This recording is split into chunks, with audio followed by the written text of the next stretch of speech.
दिल्ली की एक गोपनीय बैठक कक्ष में प्रधानमंत्री नरेंद्र मोदी तीनों सेना प्रमुखों, आर्मी चीफ, नेवी चीफ और एयर चीफ के साथ बैठे हैं। चेहरे पर दृढ़ संकल्प, आंखों में आग।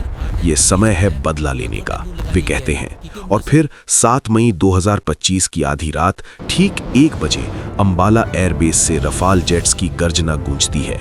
अंधेरे को चीरते हुए वे पाकिस्तान की सरहद पार करते हैं और मुरीद के पंजाब में जैश-ए-मोहम्मद के आतंकी कैंपों पर सटीक हमला बोलते हैं। मिसाइलें दागी जाती हैं, आग की लपटें उठती हैं। ये है ऑपरेशन सिंदूर की शुरुआत, जहां भारत ने आतंक को करारा जवाब दिया।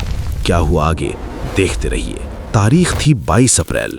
दोपहर के करीब 1 से 2 बजे के बीच का वक्त था, जब अचानक बैसन वैली के घने जंगलों से मौत के 3 साए बाहर निकले। ये आतंकवादी थे जो पाकिस्तान के आतंकी संगठन लश्कर-ए-तैयबा की एक शाखा द रेजिस्टेंस फ्रंट यानी TRF के लिए काम करते थे। इन दरिंदों के हाथों में AK-47 और M4 कार्बाइन जैसी खतरनाक अत्याधुनिक राइफलें थीं। उन्होंने आते ही वहां घूमने आए पर्यटकों को अपने कब्जे में ले लिया। उसके बाद उन्होंने स्टार्ट किया वो घिनौना खेल जिसने मानवता को शर्मसार कर दिया। उन्होंने सभी पर्यटकों से उसका धर्म पूछा और जो हिंदू थे उन्हें वहीं पर मार डाला गया।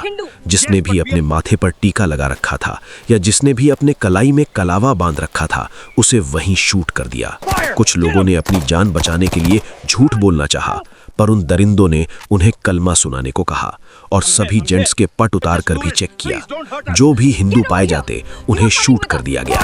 कुल मिलाकर 26 बेगुनाह लोगों को मौत के घाट उतार दिया गया था, जिनमें से 25 पर्यटक थे और एक हमारा बहादुर भाई आदिल था। इस हमले ने पूरे भारत को झकझोर कर रख दिया था। ये हमला सिर्फ उन 26 लोगों पर नहीं था, बल्कि ये हमला भारत की आत्मा पर था। ये 2019 के बाद से कश्मीर में नागरिकों पर हुआ सबसे बड़ा हमला था। प्रधानमंत्री नरेंद्र मोदी उस वक्त सऊदी अरब के दौरे पर थे, लेकिन जैसे ही उन्हें इस कायराना हरकत की खबर मिली, उन्होंने एक पल भी नहीं सोचा और तुरंत अपना दौरा बीच में ही छोड़ दिया। वो सीधे भारत वापस लौट आए। दिल्ली आते ही रायसीना हिल्स पर हलचल तेज हो गई। एक हाई लेवल मीटिंग बुलाई गई। ये cabinet committee on security CCS की बैठक थी। इस मीटिंग में राष्ट्रीय सुरक्षा सलाहकार अजीत डोभाल, सेना प्रमुख जनरल उपेंद्र द्विवेदी, गृह मंत्री और देश के तमाम बड़े सुरक्षा अधिकारी मौजूद थे। कमरे में सन्नाटा तो था, लेकिन वो सन्नाटा तूफान से पहले का था। सबकी आंखों में सिर्फ एक ही सवाल था कि आखिर कब तक हम अपने बेगुनाहों की लाशें उठाते रहेंगे? कब तक हम शांति का पाठ पढ़ते रहेंगे, जबकि सामने वाला सिर्फ खून की भाषा समझता है? उधर पाकिस्तान में बैठे आतंकी संगठन TRF ने बेशर्मी की सारी हदें पार करते हुए इस हमले की जिम्मेदारी ले ली। उन्होंने सोशल मीडिया पर पोस्ट डालकर यह कबूल किया कि यह हमला उन्होंने किया है। उनका कहना था कि यह हमला कश्मीर में गैर कश्मीरी लोगों को बसाने के विरोध में किया गया है। ये देखकर हर भारतीय का खून खौल उठा था। पाकिस्तान की सरकार हमेशा की तरह झूठ बोल रही थी कि उनका इसमें कोई हाथ नहीं है, लेकिन भारत के पास पक्के सबूत थे।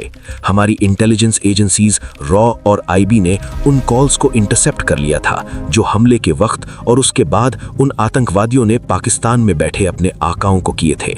ये साफ हो गया था कि इस हमले की साजिश पाकिस्तान के मुजफ्फराबाद और बहावलपुर में रची गई थी और इसके पीछे लश्कर-ए-तैयबा का सरगना हाफिज सईद और उसका डिप्टी सैफुल्लाह खालिद कसूरी का दिमाग था। पहलगाम में बहे खून के कतरे अभी सूखे भी नहीं थे कि दिल्ली में रणनीतिक हलचल तेज हो गई थी।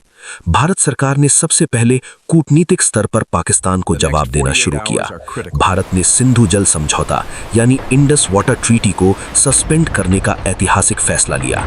ये एक बहुत बड़ा और कठोर कदम था, क्योंकि पाकिस्तान की कृषि और प्यास इसी समझौते पर टिकी थी। भारत ने साफ संदेश दे दिया कि खून और पानी एक साथ नहीं बह सकते। 1960 में हुई इस संधि को रोकना पाकिस्तान की अर्थव्यवस्था की रीढ़ पर वार करने जैसा था।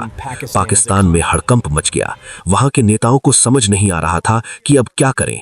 पाकिस्तान ने धमकी दी कि वो अंतर्राष्ट्रीय कोर्ट में जाएगा, लेकिन भारत अब सुनने के मूड में नहीं था। लेकिन ये तो सिर्फ शुरुआत थी, असली खेल तो अभी बाकी था। भारतीय सेना को खुली छूट दे दी गई थी।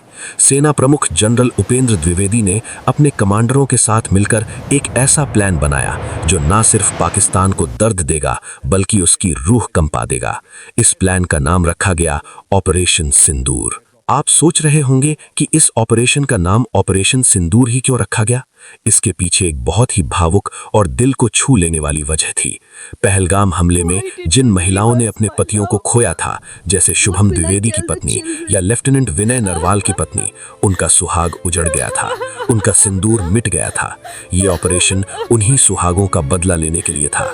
ये ऑपरेशन उन आंसुओं का हिसाब मांगने के लिए था जो उन विधवाओं की आंखों से बहे थे। प्रधानमंत्री मोदी जब गुजरात के कच्छ दौरे पर गए थे तो वहां की महिलाओं ने उन्हें सिंदूर का पौधा भेंट किया था और यहीं से इस नाम की प्रेरणा मिली। इस नाम में ही इतनी आग थी कि हर सैनिक के दिल में ज्वाला दहक रही थी। सेना ने अपनी तैयारी शुरू कर दी। ऑपरेशन सिंदूर को अंजाम देने के लिए बहुत ही गोपनीय तरीके से काम किया गया। दक्षिण भारत के तंजावुर एयरबेस पर तैनात 22 स्क्वाड्रन, जिसे टाइगर शार्क के नाम से जाना जाता है, उसे एक्टिवेट किया गया। ये squadron Sukhoi 30 MKI fighter jets उड़ाता था, लेकिन ये आम सुखोई नहीं थे। इन्हें खास तौर पर ब्रह्मोस मिसाइल ले जाने के लिए मॉडिफाई किया गया था। ब्रह्मोस दुनिया की सबसे खतरनाक सुपरसोनिक क्रूज मिसाइल है, जिसकी रफ्तार आवाज से 3 गुना ज्यादा है और जिससे बचना किसी भी एयर डिफेंस सिस्टम के लिए लगभग नामुमकिन है। पाकिस्तान को लगा था कि अगर हमला होगा तो उत्तर भारत के एयरबेस से होगा, जैसे अंबाला या हलवारा से। उनकी नजरें वहीं टिकी थीं, लेकिन भारत ने अपनी चाल बदल दी थी। इस बार हमला वहां से होना था जहां से दुश्मन सोच भी नहीं सकता था, और वो भी उन हथियारों से जिनकी काट दुश्मन के पास थी ही नहीं।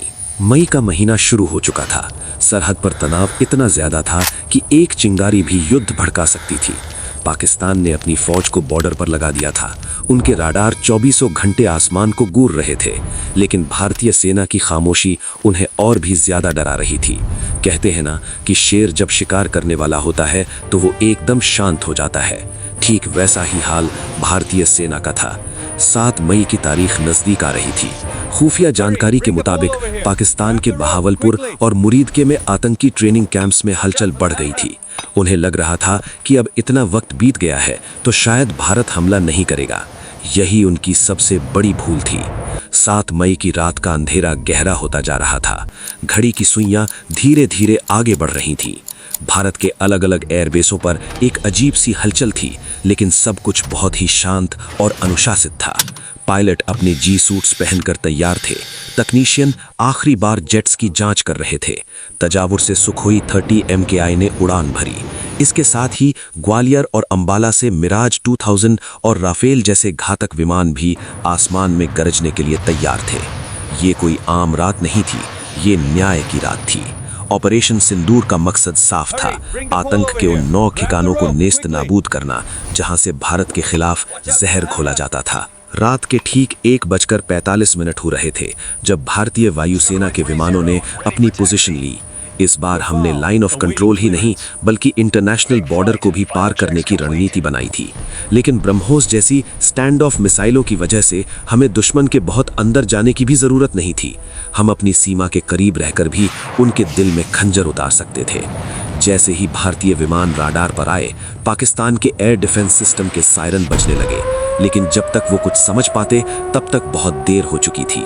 सुखोई विमानों से ब्रह्मोस मिसाइलें फायर की गईं। इन मिसाइलों ने पलक झपकते ही अपना सफर तय किया और सीधे अपने निशाने पर जा लगी। बहावलपुर में स्थित सुभान अल्लाह मस्जिद, जो असल में जैश मोहम्मद का हेडक्वार्टर था और जहां सुसाइड बॉम्बर्स को तैयार किया जाता था, एक ही झटके में मलबे के ढेर में तब्दील हो गया। वहां सो रहे दर्जनों आतंकवादी और उनके ट्रेनर्स अपनी ही आग में झुलसकर खाक हो गए। मुरीदके में लश्कर तैयबा के मरकज पर भी आसमान से मौत बरसी। वहां मौजूद कम्युनिकेशन सेंटर और हथियारों का जखीरा पूरी तरह तबाह हो गया। ये हमला इतना सटीक था कि आसपास की सिविल आबादी को कम से कम नुकसान हुआ, लेकिन आतंकी ठिकाने पूरी तरह मिट गए। पाकिस्तान की सेना को संभलने का मौका ही नहीं मिला। वो समझ ही नहीं पाए कि हमला कहां से हुआ और कैसे हुआ। भारत ने इलेक्ट्रॉनिक वॉरफेयर का भी बेहतरीन इस्तेमाल किया था, जिससे पाकिस्तान के राडार कुछ समय के लिए अंधे हो गए थे। इसे जैमिंग कहते हैं। हमारे विमानों ने अपना काम किया और सुरक्षित वापस अपनी सीमा में लौट आए। लेकिन ये हमला सिर्फ हवाई नहीं था। भारतीय सेना की आर्टिलरी यानी तोपखाने ने भी पीओके में मौजूद आतंकी लॉन्च पैड्स पर गोले बरसाने शुरू कर दिए थे। पिनाका रॉकेट सिस्टम ने रात के अंधेरे को दिन की रोशनी में बदल दिया था। पीओके में छिपे बैठे आतंकवादी जो भारत में घुसपैठ की फिराक में थे, उन्हें वहीं के वहीं ढेर कर दिया गया। सुबह होते होते पूरी दुनिया को पता चल गया कि भारत ने पाकिस्तान के अंदर घुसकर 9 आतंकी ठिकानों को नेस्त नाबूद कर दिया है। भारतीय सेना के डीजीएमओ ने सुबह एक प्रेस कॉन्फ्रेंस की और बहुत ही सधे हुए शब्दों में कहा कि हमने अपनी सुरक्षा के लिए ये कदम उठाया है। उन्होंने साफ किया कि ये एक नॉन मिलिट्री प्रीएम्प्टिव स्ट्राइक थी, जिसका मकसद सिर्फ आतंकवादियों को खत्म करना था, न कि पाकिस्तानी सेना या आम नागरिकों को। जनरल उपेंद्र द्विवेदी ने बाद में एक किस्सा भी शेयर किया कि जब वो एक सेमिनार में थे, तब तत्कालीन डीजीएमओ राजीव घाई ने उनके कान में आकर सिर्फ इतना कहा था, सर छोटा सा, जिसका मतलब था कि मिशन शुरू